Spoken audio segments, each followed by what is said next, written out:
Thank you very much, Matthew, for very interesting and unexpected view to the Czech modernist architecture. And I would like to present our next speaker. We start from the north, from Latvia, Karina Horsta. Where is Karina Horsta? So, she's an art historian. She works as a research assistant in the Institute of Art History at the Latvian Academy of Art. And actually, since 2016, Karina has been a PhD student at the Latvian Academy of Art.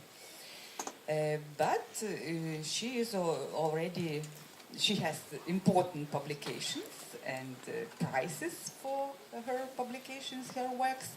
Recently, she published the monograph Sanatorium Architecture in Latvia, 1918-1940, and perhaps we'll hear some ideas which you revealed in your book. The title of the presentation by Karina is The Palace of Health, the Influence of Manorial Architecture of Modernist Sanatoriums in Latvia. And I wanted to add that for the questions we have time which is written as described as a discussion, because we need to fit to the schedule of the conference, so the questions later. Please, the floor is yours.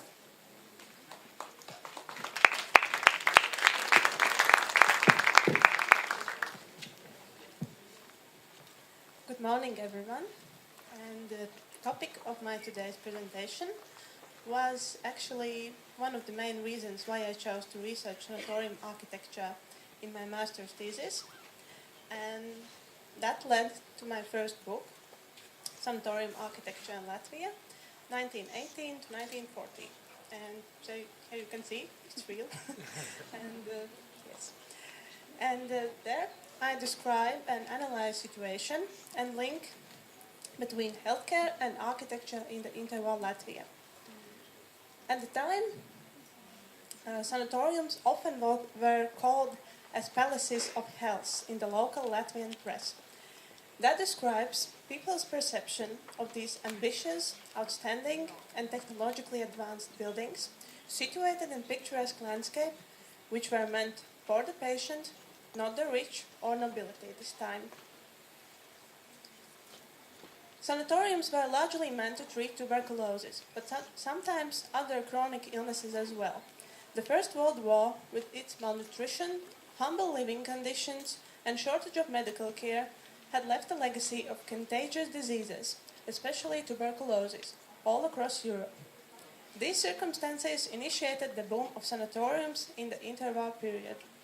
And this is an illustration of a living space for a poor family of 6, 2 meters below street level, in early 1930s in Riga. And as we can see, this problem was still topical. Unified construction type and principles of sanatorium layout and arrangements in line with current methods of treatment had become established in the interwar period. However, architectonic solutions could be very different. Alongside modernist buildings, there were retrospective tendencies too. Common was the location of sanatoriums outside populated areas or in resorts. That's why the sanatorium architecture retained close links to nature for a long time. Usually beside the main building, the sanatorium complex included vast park or garden for walks, separate dwelling house for the staff, outbuildings, and often an auxiliary farm as well. The sanatorium building was designed according to the sanitary corridor system. All premises were adjacent to a long end-to-end corridor, crossing the entire structure. Patients' rooms were located on the warmer south side, emphasized with vast glazing, verandas, open loggias or balconies, but medical cabinets were situated on the north side. Climatotherapy, that is, healing with sunlight and fresh air, was especially important. So more light and air was brought in the premises with large windows, glass partition screens, overhead or second light windows. The building's orientation toward the cardinal directions was observed in almost all cases. Medical theory of the time preferred the solution of one corner facing the nurse, thus the patient's wards, facing southwest or southeast, got sufficient insulation and were not overheated in summers. Architects paid particular attention to the interior of the sanatorium. Public spaces like rest halls and dining halls were splendid, designed to match overall architectural style of the building. For example, they could be modern, with different spatial effects, or even futuristic. High-quality interior, which reflected progressive ideas in furniture design of the time, was equally important. The location of the sanatorium, regarding its surroundings and the cardinal directions, was closely related to its architectonic expression, layout, and often also the improvement of the interior and environment. Sanatorium became well-considered, stylistically unified architectural object, organically blended in with the landscape and nearest buildings. Or, as it's defined by the architect Alvar Aalto, the building becomes an instrument for healing. Due to the widespread damage caused by the First World War on the territory of Latvia, only 9 new sanatorium buildings could emerge in this period of independence. Because of limited resources, already existing buildings were used in most cases, adapting them to the sanatorium function. As a result of land reform, most of Latvia's sanatoriums were located in former manor houses. Buildings adapted for healthcare were rarely fully reconstructed. Most often, an upper structure, balconies, extensions in the form of terraces and verandas were added to the existing building volume. However, the structure of layout and interior was almost always changed, replacing the lavish manorial furniture with practical and simple furnishings in line with the sanitary standards. An interesting example is full reconstruction of Lielbāta Manor House to open Sanatorium Salkalne. The newly built extension resembles the manor house forms and is a compositional mirror image of the initial building, and that shows architects' wish to adjust to the historical substance, which was actually rarely the case. And now let's look at the modernist sanatorium examples chronologically. Talija was the first new-built sanatorium in the Republic of Latvia. The building had a symmetrical, rectangular volume with a massive cylindrical protrusion towards both sides in the center. This protrusion and pronouncedly simple tectonic forms echo the architecture of ancient Rome, but geometricity and lack of decor demonstrate modern architectural impulses. The solemn mood was enhanced with a terrace and a monumental staircase facing the river from which most of the holidaymakers arrived. Corridor-type plan was symmetrical with an emphasized, especially solemn, semicircled hall in the center of the building on both stories. This semicircled motif will be repeated in few sanatorium projects made by young architects and Anna Staberg, student at the University of Latvia. The closest surroundings of the sanatorium were organized in regular forms. A walkway from the river, a fountain, and geometrized flower beds were located on the same symmetrical axis.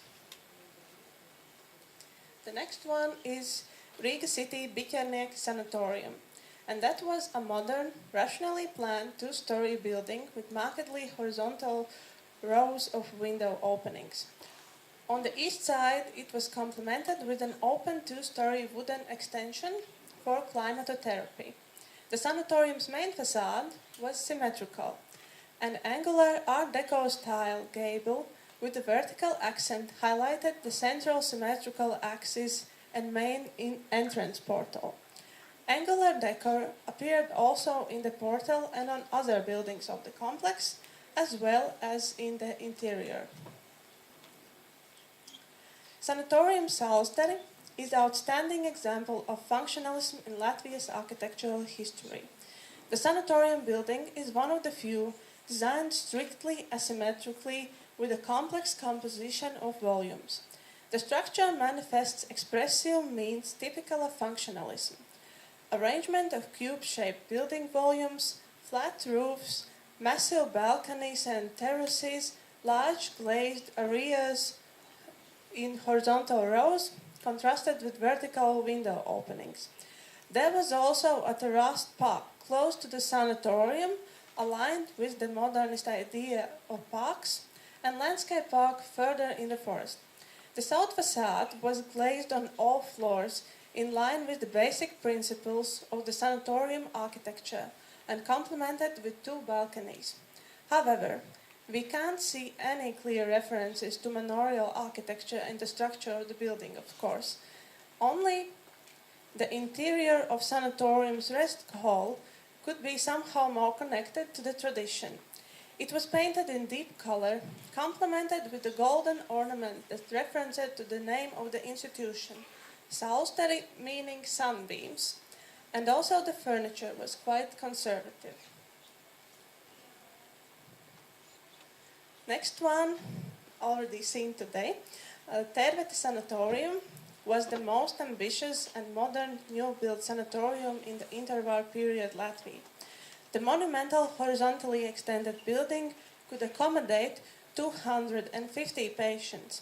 The south facade has an impressive semicircular protrusion, as seen in Italy. The building's clearly divided volumes reveal influences of modern Western European architectural examples. This is seen not just in the observed functionalist canon, horizontal composition of volumes, their adequacy to function, and expressive rows of large windows, but also in building's modern technical solution, that is, the ferroconcrete construction. However, the differences between the sanatorium's garden and main facade, symmetrical facade composition, side avant-courts, and the semicircular protrusion, behind which the largest public spaces were located, facing a symmetrical garden, resembles in a peculiar way the nearby early 19th century neoclassicist manor houses of Zemgala, featuring a similar spatial structure and landscaping. Next one, in 1930, National Romanticist summer cottage, where the soldiers' sanatorium was located, was complemented with a modern extension. This cube-shaped building was almost autonomous, complied with the style of functionalism. However, symmetry was still strongly observed in the facades. Typical functionalist traits were also present, like the square-shaped facade composition, a rectangular gable raised over the cornice, and console-type balconies. Similar as in Thalia and Tervete Sanatorium, the building's southeast facade was accentuated with a semicircular structure, highlighted by the rhythm of glazing and supports of the open loggia. Surroundings of the sanatorium were quite hilly, which ensured the use of a modern terraced park.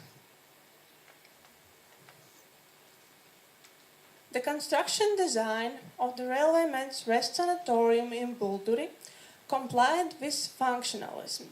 However, the implemented version differed from initial plans and was complemented with neoclassicist decor, thus acquiring a more eclectic image. Despite the functionalist building design, in the facade composition and building layout, the central symmetrical axis is observed. The adjoining territory of the sanatorium was complemented by a regularly organized park with greenery, walking trails, fountain, and tennis courts. But this very simple functionalist sanatorium for teachers, with horizontal rows of window openings, wasn't implemented. But, as we can see in the design, in the slide, a geometric garden was planned around it, and it also included the old sanatorium building, a summer cottage. Authors were 2 young architects who had completed their education in the University of Latvia in the Faculty of Architecture, and their teachers were Ernsts Stalbergs and Kārlis Bikša, authors of previously mentioned sanatoriums.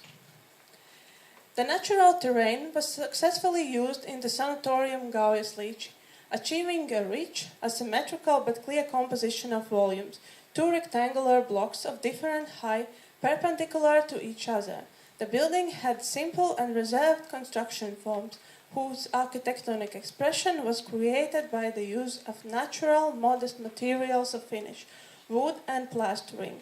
The situation of the blocks was well considered, allowing to compare architect's solution to the Northern European trend of modern architecture, where rationality is developed in close connection with nature. All premises of the sanatorium were very simple, but keenly adapted to expressiveness of the whole, pronouncedly rational solutions. Despite emphasized naturalness of the complex, there was a regular geometric garden designed around the building with one symmetrical axis. And the last one, the sanatorium Rāzna, became the last implemented mostly new build project of this kind in Latvia during the interwar period, and it was arranged in fully reconstructed, previously unfinished building of the artist's rest house. Architect matched overall look of the sanatorium to the functionalist ideas. Lantern tower, pronouncedly flat roofing, vast glazing in verandas on the upper floors, emphasized staircase volume with vertical glazing and glass composition of the entrance port all demonstrated the style. However, the layout of the building as well as the composition of most facades is symmetrical. Presentable style of architecture in the second half of 1930s can be seen in decorative granite framing of the sanatorium's entrance portal, as well as the granite staircase. But retained peculiar elements of regional architecture are its lower ground floor and tower buttresses made of split rubble, akin to nearby Lūznava Manor, for example. Although almost all new-built sanatoriums in the interval Latvia are close to functionalist style, in most cases they have retained the symmetry of volumes and facades untypical of modern architecture. In combination with differently sold main and garden facades, as well as semicircular protrusion, lavish interior public spaces and regular parks, this creates an original reference to Latvia's manorial architecture. One can conclude that these buildings, their planning and designing traditions, as well as situation in the landscape prevailing in Latvia's rural cultural environment for centuries, caused a far-reaching influence upon the functionalist architecture of sanatoriums of the time, which was also closely related to natural environment. For example, the structure of Tervete Sanatorium shows visible impact of nearby classicist manor house in Mežotne. The same spatial composition was used, a symmetrical rectangular block with imposing semicircular protrusion in the center of the garden facade and two smaller rectangular avant-cours in both ends of the building. A semicircular hall, or circular as in Mežotne, in the center of the building, but a symmetrical garden around the edifice shows borrowing of manorial regular parks of the 17th to 18th century. The peculiarities of the sanatorium construction type I mentioned in the beginning allowed Latvian architects easily to link it to their experience with local manorial architecture. They could use the same principles to situate the building in picturesque landscape according toward the cardinal directions, use symmetry of the facade and even the layout, emphasize main central hall and design regular park around building. However, the sanatorium was still a very rational and well-considered building. It is known that manor house as an archetype of the public building was important in the architecture of schools and local council houses, but it was not yet been established in regard to sanatorium buildings, especially the modernist ones. Therefore, Latvia's architecture of sanatorium reveals a local modernist approach, not typical of sanatorium examples from other countries. In the rest of Baltics, and especially Estonia, Land reforms, although carried out in similar circumstances, did not influence the sanatorium architecture so directly, and it seems that their architectonic expression is much more closer to the functionalist stylistic canon. Thank you.